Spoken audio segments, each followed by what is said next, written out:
கோவையில் குடியிருப்பு பகுதிக்குள் காட்டுப்பன்றி அச்சத்தில் பொதுமக்கள் நடவடிக்கை எடுக்குமா என எதிர்பார்ப்பு.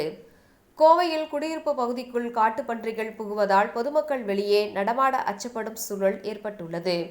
தமிழகத்தில் காட்டுப்பன்றிகளால் பயிர்கள் சேதமாவதாகவும் உயிருக்கு அச்சுறுத்தல் ஏற்படும் சூழல் உள்ளதாகவும் ஊரக பகுதி விவசாயிகள் மற்றும் பொதுமக்கள் தொடர்ந்து குற்றம் சாட்டி வந்தனர்.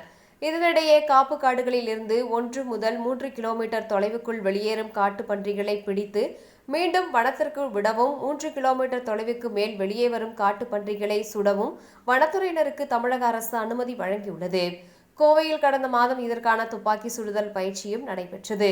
இதனிடையே கோவையில் தொண்டாமுத்தூர் சுற்று வட்டாரங்கள், சாடிவயல், காருண்யா நகர், மத்துவராயபுரம் உள்ளிட்ட குடியிருப்பு பகுதிகளில் அவ்வப்போது காட்டுப்பன்றிகள் நுழைவதாக பொதுமக்கள் அச்சம் தெரிவித்துள்ளனர்.